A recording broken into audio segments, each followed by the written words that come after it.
Welcome Guardians, Profane here. Thanks for checking out the video. Today we explore a new build for Void Warlocks that might just make the best and ultimate Voidwalker in Destiny 2 Lightfall. The Briarbinds are the newest exotic armor piece for Warlocks in Season of the Witch, and they have single-handedly given Voidwalkers everything they ever wanted out of those Void souls. With its One with the Void intrinsic trait, when running Child of the Old Gods, Warlocks will receive increased duration of Void Buddies. This equates out to be a 5-second increase in time. But the most important benefit that this new exotic provides is that Void Souls can now be picked up after they have been activated. Retrieving a Void Soul returns your Void Buddy back to you, and it re-engages the Void Soul Ready timer, giving you an additional 25 seconds to hold on to that Void Soul. This little Void Buddy can be redeployed over and over again, giving you the ability to have a constant source of weakening effects against your enemy.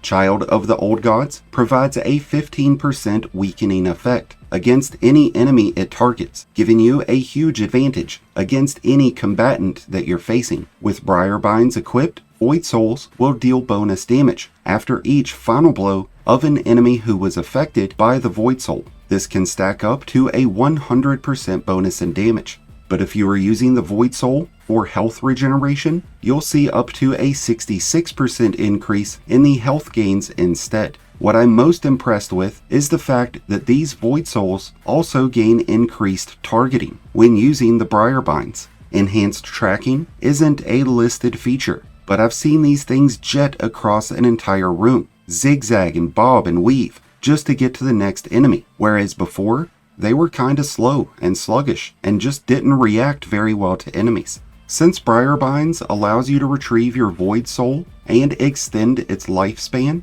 you'll often find yourself having Rift energy available while still holding on to a Void Soul. This actually provides a really beneficial opportunity, as you can send your perched Void Soul out to target and weaken one group of enemies, and then just cast a new Rift and get a new Void Buddy so that you can have two out in the battlefield at once. If you find yourself not regenerating class ability energy fast enough, there's a few things you can do with your armor mods and the Voidwalker class tree to help improve this. The first thing we can do with our armor is applying Font of Restoration onto class items. This is going to provide you with 30 extra points of recovery. 2 mods will provide 50 points, and 3 mods will provide 60.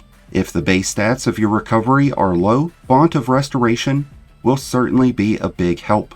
Alternatively, there is also Utility Kickstart, but unlike Font of Restoration, which is going to provide you with a continuous bonus in recovery, Utility Kickstart is going to provide a single burst of energy after casting your Rift. This will consume armor charges in the process, so it would interfere with any weapon surges that you may be using. But it's still a great way to get instant class ability energy refunded, and you'll be getting almost 50% right off the bat. Whether it's for Font of Restoration and weapon surges, or for Utility Kickstart, you'll need to create orbs to get armor charges, and using a Helmet Siphon mod or Reaper class item mod will be the easiest ways of creating these. We're also using Bolstering Detonation. This Gloves mod provides 20% class ability energy when hitting an enemy with a grenade, and it provides 25% energy when using 2 of these mods. Insulation is a great legs mod to use if you're not filled up on weapon surges. This is going to provide 10% class ability energy every time you collect an orb. Since we are using Child of the Old Gods, you will receive class ability energy on each final blow from enemies affected by the Void Soul. Since we are also using Echo of Domineering, we will be able to create Void Breaches when suppressing enemies. These Void Breaches will grant us Devour, since we're using Echo of Starvation, and they'll provide us with an additional 12.5% class ability energy each time one is collected.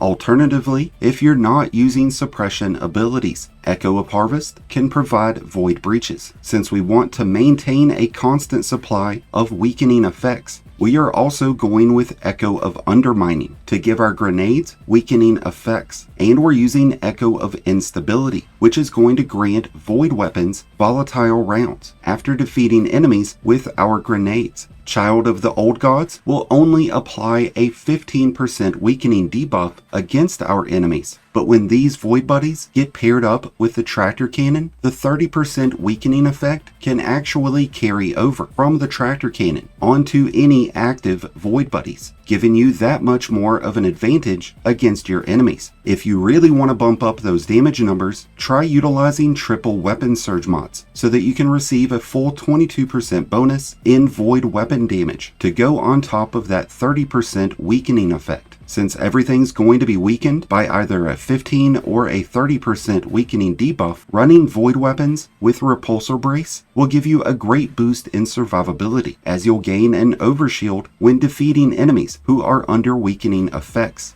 To the same extent, destabilizing rounds will be a great weapon trait to have on weapons like Briar's Love, the Unforgiven, or the new Crota's End Hand Cannon, the Word of Crota. When it comes to exotic weapons, I really like pairing this build up with Le Monarch, Graviton Lance, or the Dead Messenger, as each of these offers unique benefits that synergize perfectly with the use of our Void Buddies. When a little extra brute force is needed for damage purposes, the Two-Tailed Fox, Leviathan's Breath, or the aforementioned Tractor Cannon will be a great option in boosting not only your damage numbers, but those of your allies as well. Even the deterministic chaos can be beneficial this season, especially with heavy machine guns getting overload duties. This season's new artifact does provide several mods that will improve the regeneration and overall performance of our abilities, but these are all tied around the use of the new elemental orbs. In the case of the Void elemental orbs, enemies will become volatile when struck by these, giving you a new and powerful weapon to add to your arsenal this season. Outside of the seasonal artifact, this is an extremely powerful build that's going to keep your enemies perpetually weakened, giving you and your allies a tremendous advantage, whether you're in a raid, a dungeon, Grandmaster, or the Crucible. The Briarbinds are only available through Master and Legendary Law sectors on days that exotic gloves drop. Otherwise, you can wait out the long wait for Vex incursions on Neomuna, but I would recommend farming Law sectors far before I would waiting on an incursion. With that being said, if you're a Warlock and you have not gotten the Briarbands, this is an exotic that needs to go straight to the top of your to-do list, because these things are absolutely amazing. But that's just my take on them. If you've given the Briarbands a try, let us know your thoughts down below. And let me know what your favorite new weapons and exotics have been so far this season. That's going to wrap things up for today's video on the Briarbinds Voidwalker build. Thank you as always for checking out today's video. If you enjoyed and found it helpful, then be sure to hit that like button below, along with the subscribe button if you're new. Both are greatly appreciated, and both really do help support the channel. For those wanting to copy today's build, mod for mod, be sure to check out the Destiny Item Manager link in the description below. And until next time, Guardians, this has been Profane, wishing you all some happy hunting.